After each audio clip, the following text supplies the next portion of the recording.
Joining us this evening to discuss this, Bruce Uditsky, CEO of the Alberta Association for Community Living. Dr. David McConnell is a professor and director of the Family and Disability Studies Initiative at the University of Alberta. And Brian Seaman is with the Alberta Civil Liberties Centre at the University of Calgary. Good evening, gentlemen. Welcome to Alberta Primetime. Good to have you with us. Great to be here. Good evening. Good evening. David, let's start with you. We referenced your study in the primer. It found that of the 12,000 investigations of child maltreatment in Canada, nearly 25% of children placed in temporary out-of-home care have a parent with intellectual or borderline intellectual disability. What does that tell you? Well, it tells us that they're many times more likely to have their children removed from their care than virtually any other parent group in society. Why is that? A couple of reasons. One is that human service agencies are clearly not very well equipped in terms of training and resources to accommodate their particular learning and support needs. And also there is a hangover, I guess. There's a certain level of prejudice and discrimination that reflects that lack of adequate training for professionals in the field. So is that what you attribute the high number to? Absolutely. Well, to inadequate resources and professional training, but also among these families there are often a lot of vulnerability factors. So these families are often face significant financial hardship. There's significant social isolation. So when you take into consideration the really difficult, I guess, life conditions that they face, that explains a great deal of the difficulties they face. Sounds like risk factors. Sure. From the perspective of the individual. Indeed. We're not just talking about parents with intellectual disability tonight, but parents with physical challenges as well. Terry Weens is a Calgary dad who contracted childhood polio. My disability comes from everybody else telling me, or telling my son, and next it'll be my grandson, because my grandson will be 3 years old this year, are telling him what I can and can't do when they're very well aware of what I can and can't do. Bruce, that sounds like stigma. Yes. Is that how you would qualify? Yeah, I think for there's stigma with respect to parents with intellectual and other disabilities, and the perception somehow that they won't be able to adequately parent their children, as if somehow, for example, love is dependent on one's intellectual or physical capacity. And it's partly as a result of the fact, as David was suggesting, is there's really limited supports available to parents with disabilities. And so the assistance that they might get just on the basis of for themselves having a disability doesn't necessarily translate into the assistance they require to be able to parent and raise their children at home. Would you go so far, as Dr. McConnell stated, it goes beyond what we heard in the clip? Yeah, I think it's discriminatory to use that term? It is discriminatory. I think particularly the presumptions people make about somebody's capacity to parent based on either their physical or intellectual attributes, the lack of responsive systems to support parents with, for example, intellectual disabilities, the fact that many of these services and programs don't reach out to people. You have to know how to find them, you have to negotiate and navigate. So you have the added challenge of having a disability, and then we add to that by making our systems difficult for people to either negotiate or navigate to receive the parenting support, the assistance they require to be able to parent adequately. Let's bring Brian into the conversation. Could there be a charter issue here, Brian? I think so. Under Charter Section 15, we're all entitled to be treated equally before and under the law. So certainly, I mean, I have heard stories of I've heard anecdotal evidence of prejudice within the system. Our research center has done articles and reports about prejudice within the system against persons with disabilities. There's racial prejudice. For example, in some provinces, up to 70 to 80% of First Nations children are 70 to 80% of the children in foster care, rather, are First Nations people. So you've got prejudice operating there. So yes, I do see a charter issue. Brian, when do the rights of the child enter the equation such that it is advisable to remove the child from the home? Well, I think we need to back up a little bit. I mean, you raised an excellent question, the rights of the child. The rights of the child within our legal system are paramount. I would argue that's a child's right to live within a family where he or she is getting adequate care, love, and adequate nutrition. And therefore, for me, I think we need to turn around the entire child welfare system. I mean, there's presumption made that by taking that child out of the family home and placing that child in the care of strangers, that somehow that child is going to be more adequately raised. I think we need to change the system, and instead of paying thousands of dollars to strangers to look after our children, why don't we instead fund resources that will help the family, help people better parent and deal with the problems within the home. Taking the child out of the family home should only be a last resort. It should not be regarded as a first resort to deal with the problem. David, I see a very vigorous nodding of the head.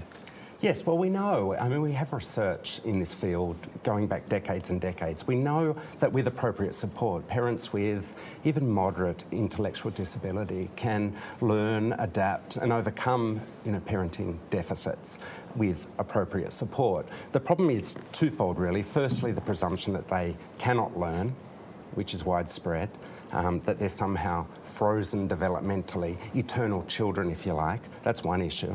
And the other issue is that even if that presumption can lead to services not necessarily, or appropriate support not necessarily even being offered, the second issue is that even if caseworkers and so on look for appropriate services, they're not necessarily there.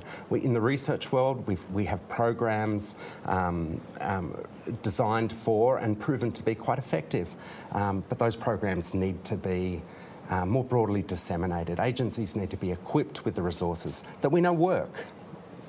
Bruce?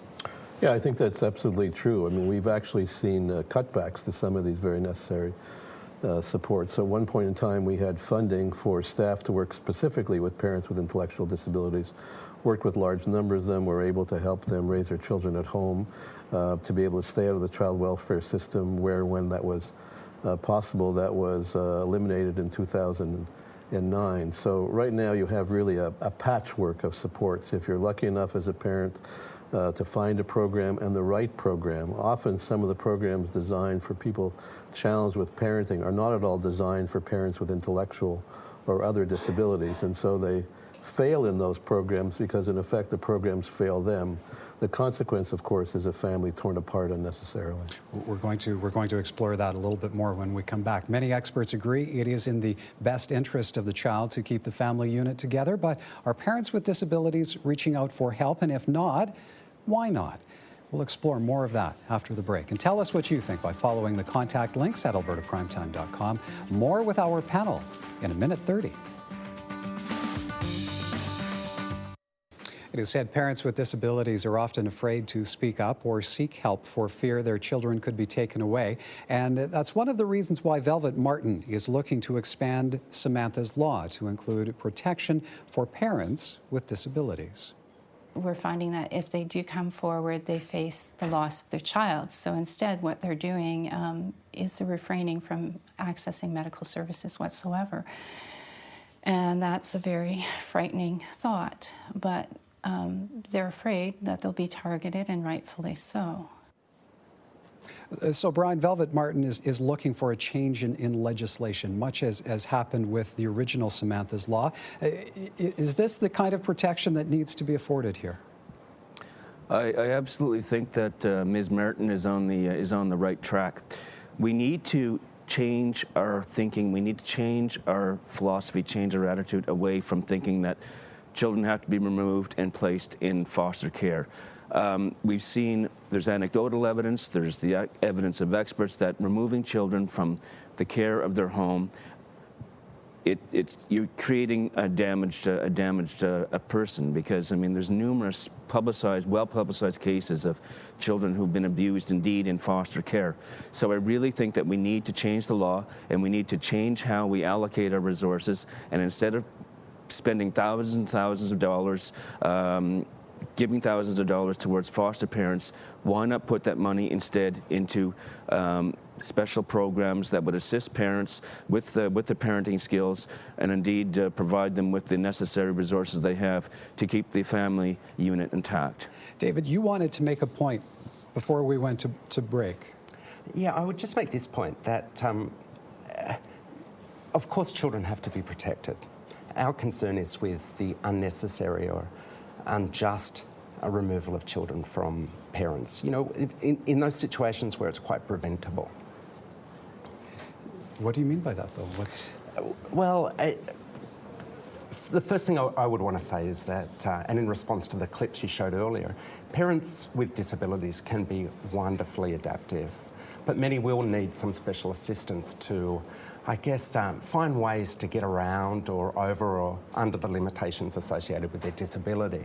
But many of the challenges that these parents and families face are not directly the result of their disability or impairment per se. They're challenges stemming from really difficult adverse life conditions and challenges stemming from what we were talking about earlier, which is, I guess, the inadequate training and inadequate resources in the field. All right, let's talk a little bit about the support services that are there in Alberta. There are several programs available for parents with disabilities. The Calgary dad we heard from earlier received assistance from the Paraplegic Association and the Legion. He now helps others, what he calls a patchwork of services. Now, if I was a parent with a developmental disability, I'd probably wind up going to the Alberta Community Living Association. If I was a parent that was visually impaired, I'd wind up going to the CNIB. You know, this type of thing. So it's if you don't know what's available to you out there, you can get quite lost. Bruce, you used the term patchwork as well. Excuse me. Yes. In the last segment. Yes, that's very much what it is. It's in some ways another way of conceptualizing. It's a system of cracks. And so, you know, lots of people fall between the cracks rather than land on the spaces in which they can receive support. So Velvet was right in the sense that parents with disabilities already know there's prejudice and discrimination. They're likely to not be viewed as able to parent. And so they wait too long to seek out supports. When they do, it might be in the child intervention system rather than the disability support system. And the child intervention system is not really designed at all to assist parents who have differing disabilities. So we do need both a legislative framework as well as a comprehensive, coherent system of supports that reaches out to families, knowing that there's no prejudice or discrimination embedded in that, and they're going to receive the support and assistance that they require in order to be able to stay together as a family. The Alberta government does fund programming through Human Services Department. We invited the Deputy Minister to join this conversation, and we're referred to the Parent Link program, which operates in 45 centres in Alberta, often in partnership with a local library, a community health centre. Aideen Shuchuk is coordinator for West Edmonton Parent Link. Parent Link centers are across the province. We provide 5 core services. We provide parent education, so workshops that parents can come to. We do early learning programs, things that parents and caregivers can bring their little ones out to play, family support services, as well as we do information and referral. David, that sounds like comprehensive help. It does. Look, Parent Link centres provide a wonderful service. The problem is that fringe families aren't always accessing those services, and when they do access those services, they're not always appropriate for them. So, for example, centre-based parenting workshops, that might work well and be effective for some parents with high levels of literacy and so on. But when we're talking about parents with intellectual and developmental disabilities, what we know works is in-home, structured, parenting education, so training in the environment where the parent's going to actually use those skills. So the question is, can we work with Parent Link centres and other mainstream agencies? I'm convinced that we can, to really equip them with the resources, knowledge, skills they need to accommodate the diversity. Brian, we need to get one last word in from you. What's the future look like for parents with disabilities in Alberta? Well, right now, to say there's a problem would be an understatement. I mean, again, to reiterate, I think what we need to do is absolutely have a revolution in our thinking, and we need to work towards keeping children in the family home and working with the parents to provide them with the skill sets they need, and to fund programs to help keep the family unit intact, and removing a child from care, if it is to be an option, and there are going to be those unfortunate cases where that will be the last option, it has to be regarded as the last resort and not the first resort. And gentlemen, I see that as being agreed upon by all three of you. Thank you very kindly for your thoughts this evening. I wish we had more time we could spend on this. Bruce Uditsky is CEO of the Alberta Association for Community Living. Dr. David McConnell is a professor and director of the Family and Disabilities Studies Initiative at the University of Alberta. And Brian Seaman is with the Alberta Civil Liberties Centre at the University of Calgary. Thank you all.